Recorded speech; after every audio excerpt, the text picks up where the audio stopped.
Ang Pilipinas ay one of the fastest growing economies sa Southeast Asia, ngunit malaking parte ng ating kabuuang populasyon ay nananatiling mahirap. At noong taong 2021, matapos ang pandemya, ay tumaas ang economic growth rate ng bansa sa 5.7%. Pero sa kaparehong taon din, ang poverty rate po natin sa bansa ay tinatayang nasa 18.1% o 19.99 milyong may hirap na Pilipino. Dahil dito, ay isang batas ang inihain sa Kongreso. Ito po yung tinatawag na Poverty Reduction through Social Entrepreneurship o Present Bill. Paano nga ba ito makakatulong na mapababa ang kahirapan sa bansa? Alamin po natin yan. Kasama natin ngayon si Dr. Norby Roque Salonga, ang Founding Director ng Lasallian Social Enterprise for Economic Development Center. Magandang umaga po to welcome sa Rise and Shine Pilipinas. Magandang umaga po, sir. At magandang umaga po sa mga viewers natin. Alright. Well, kapag pinag-uusapan po ang entrepreneurship, pagnenegosyo, ito po yung something na ang ating bansa ay makakapag-move forward o lalago ang ating ekonomiya. Para lang po sa kaalaman ng ating mga kababayan, para mas maintindihan ng marami, ano po ba yung tinatawag na social entrepreneurship? Okay. Kapag pinag-usapan natin ang konsepto ng social entrepreneurship, lagi nating binibigyan pansin na ito ay negosyo na may puso. Ang karaniwang negosyo, ang pangunahing layunin niya ay kumita lamang. Ngunit kapag pinag-usapan ng social entrepreneurship, nandyan yung layunin natin na hindi lamang kumita, kundi ma-address natin yung societal at environmental issues na isa yung Pilipinas sa mga pinakamaraming problema sa dalawang aspeto na to.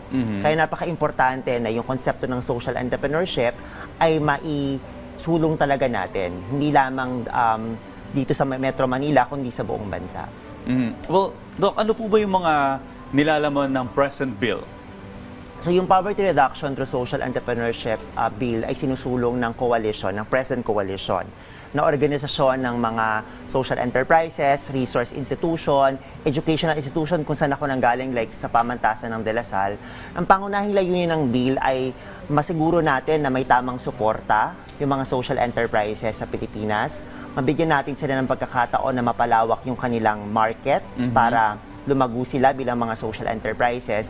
At nariyan din yung mabigyan sila ng mga benepisyo na hindi lamang ino-offer sa karaniwang mga enterprises lamang. Kasi nga, ang social enterprises hindi lang para kumita. Sabi ko nga kanina, nandyan yung environmental tsaka yung social na bottom line sila. So, kumbaga, kung pagtitingnan natin, napakahirap mag-survive ng mga social enterprises kung wala ring suporta. Kaya importante na yung present bill ay maipasa natin para yung benepisyo na may kinalaman sa tax, may kinalaman sa funding, may kinalaman sa market linkage, at yung iba pang benepisyo na maaaring ibigay ng gobyerno ay ma-access ng mga social enterprises para sila ay lumago.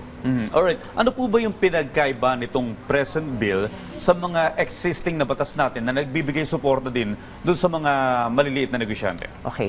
Nire-recognize po natin yung mga iba't ibang batas na may kinalaman sa MSME, sa microfinance, sa kooperatiba. Magaganda yung mga layunin nila. Pero yung present bill po, isa sa pinaka-importante na hina-highlight ng present bill is masiguro natin na yung mga benepisyo na ito, yung mga social enterprises talaga, yung magbe-benefit. Kasi karamihan ng mga social enterprises, yung tinatawag natin na community-based. Karamihan sa kanila ay ang mga may-ari talaga ay mga komunidad. Mga social enterprise na ang pangunahing layunin ay matulungan talaga yung tinatawag na marginalized communities.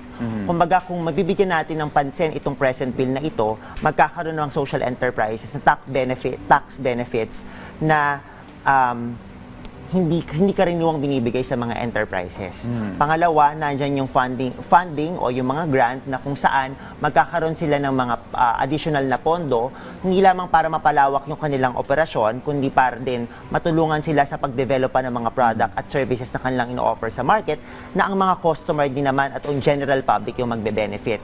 Nariyan din po yung mga insurance na kung saan karamihan ng mga MSMEs or social enterprises, karamihan sa kanila nagsara nung pandemya sapagkat wala silang ganong kalaking pondo or financial na suporta para maipagpatuloy yung kanilang operasyon. So layunin din ng present bill na masiguro na meron tayong tinatawag na business continuity, na kung ano man yung mangyari, magkakaroon yung mga social enterprise ng kapasidad na maipagpatuloy yung mga negosyo, lalo na ang pangunahing sektor na kanilang binibigyang pansin ay yung mga nasa laylayan ng lipunan. Well, pag-usapan po natin yun, ano? Yung epekto nito sa ekonomiya at syempre yung mga kababayan natin na papasok sa social enterprise. Ano po ba yung magiging epekto nito, no? 10 years from now, kung sakaling magtagumpay itong present bill? Kung sakaling magtagumpay, may ginawang pag-aaral yung British Council before noong 2017 na ang bilang ng social enterprises at that time ay umabot na sa 164,473. Ang present coalition bilang isang koalisyon ng mga institusyon at social enterprises, maglalabas kami ng updated na pag-aaral na ilalabas namin sa susunod na taon. At makita natin dito kung gaano na lumago hindi lamang yung bilang, kundi yung contribution ng mga social enterprises sa social, economical, at environmental na issue ng bansa. So kung mabibigyan ng pagkakataon na maipasa ang present bill, uunlad, number one, uunlad yung mga social enterprises at mas maraming tao yung makikinabang sapagkat yung pangunahing sektor na kinabibilangan nito is yung mga marginalized communities. Pangalawa, nariyan din yung magkakaroon din ng pagkakataon ng government na makapagtrabaho hand-in-hand with the social enterprise sector. Karaniwang kasi kapag pinag-usapan natin yung procurement, ang karaniwang nakakakuha ng mga procurement projects ng gobyerno yung mga malalaking korporasyon, di ba?